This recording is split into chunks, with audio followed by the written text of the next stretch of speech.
మా ఈ రాజేంద్ర నగర్ అంటేనే ఒక పారిశ్రామిక వాడ. ఇక్కడ మా దగ్గర మేముండే ఏరియా కాటేదన్ పారిశ్రామిక వాడ. దాంట్లో ఏం మౌలిక వసతులు ఏవి లేకుండమ్మా.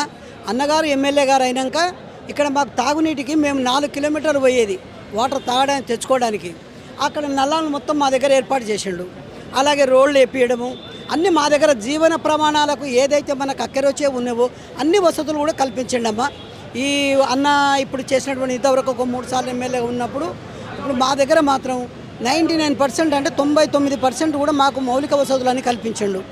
ఇప్పుడు మేము తప్పనిసరి మేము అన్నగారు వెంటనే మేము ఉంటాము, ఆయనను మళ్ళీ గెలిపించుకుంటాము. ఇంకా ఏమైనా చిన్న చిన్నవి ఏమైనా మనకు సమస్యలు ఉన్నా అని అతనితో చేయించుకుంటాం. మరి పొల్యూషన్ కూడా ఎక్కువ ఉంటుంది కదా, మరి ఎట్లుంది, కంట్రోల్ బాగానే ఉందా?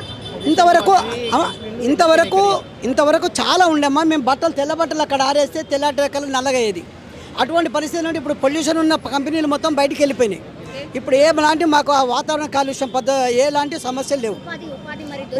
ఉపాధి చాలా పెరిగిందమ్మా. ఎంతవరకు ఇక్కడ ఉన్నటువంటి వ్యక్తులు ఏమైనా కానీ కూలి నాలు చేసుకున్నటువంటి వ్యక్తులు చాలామంది ఉన్నారు. కానీ ఇప్పుడు ఇక్కడ బిజినెస్ పెరిగింది, ఇక్కడ అన్ని వసతులు పెరిగినాయి.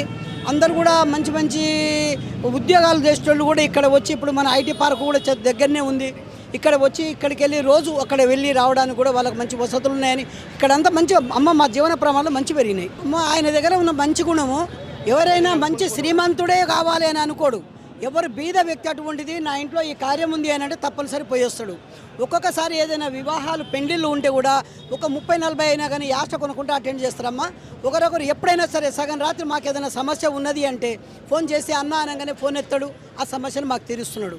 ఒక్కొక్క వ్యక్తి దగ్గరికి మేము పోయి ఎమ్మెల్యే కలవాలని అంటే అపాయింట్మెంట్లు తీసుకునే పద్ధతి. కానీ ఇక్కడ మాకేం లేదమ్మా, మా సొంత ఇంట్లోకి పోయినట్టుగానే పోతాము, అతనితో మాట్లాడతాము. అందుకొరకని చెప్పని మేము అతనికి 3 సార్లు కాదు, ఇంకా ఇప్పుడు ఈసారి కాదు 4వ సారి మళ్ళీసారి కూడా నిలబడితే కూడా గెలిపించుకుంటామని చెప్తున్నాను. గులాబీ జెండా పట్టు మన ప్రకాశన్నతో పోదాం జట్టే కట్టు చల్.